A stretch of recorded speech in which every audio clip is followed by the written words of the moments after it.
Hello, Rachel Hancock here, and I am sharing my reflection for my CalAPA Cycle 1. The first thing is the leadership cycle directed me to go to the California dashboard and look at all that data. I was really able to see the 3 years of statistical data, allowed me to see that African American students at my site were being suspended at an alarming rate.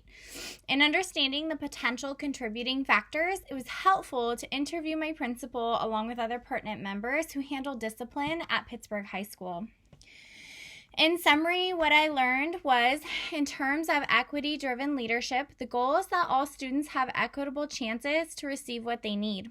Equity-driven leadership is based off of looking at data to inform and close equity gaps. It allows sites to target groups that are in need. Understanding the factors, both institutional and structural, allow leadership to analyze what may be causing the equity gap. If the gap is shown through the factors at the site and of education, this causes potential strategies to be easier to delineate.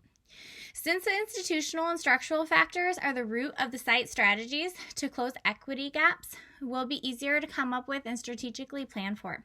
A really poignant piece of research that I came by while I was looking into equity gaps and looking into equity-driven leadership was from a book about equity-driven leadership. It's actually called Data-Driven Leadership. And it says, from any standpoint, when educators are confronted with evidence that challenges their views from students' abilities, data can actually act as a potential catalyst for changing perceptions. Thus, the use of data may help contest negative tacit beliefs and assumptions about low-income students and students of color. And that was by Datnow and Park.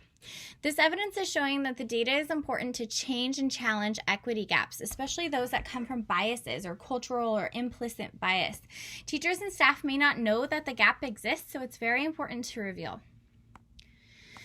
As far as analyzing strengths and areas of growth, one of my strengths was communicating with the staff members and helping me in analyzing and giving feedback on strategies.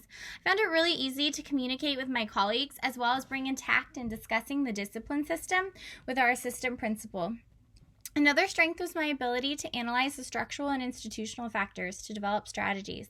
I found the data was revealing, and I was able to come up with strategies that I really believe in, and I think that they will help the holistic goal of closing this equity gap of the suspensions of African American students at my site.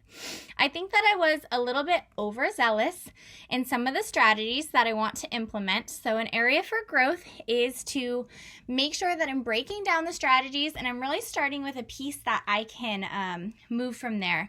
So when developing the strategies, I didn't really realize that I needed to be more planned and break those strategies down a little bit more.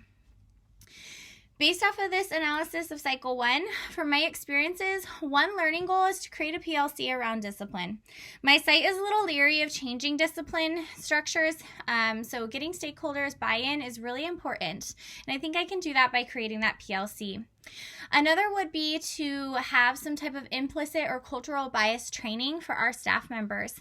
I think that this will help us into understanding the equity gaps, why they exist, and how to close them. We have multiple different equity gaps at our site. So for me, potential growth or next steps is to look at the decline in SBAC scores with the ELA department, which is the department that I'm in. I'm interested to see where the scores have declined and the gaps presented from this. I think that analyzing more equity gap data, I'll be able to further myself as an educator and future administrator. Thank you for your time.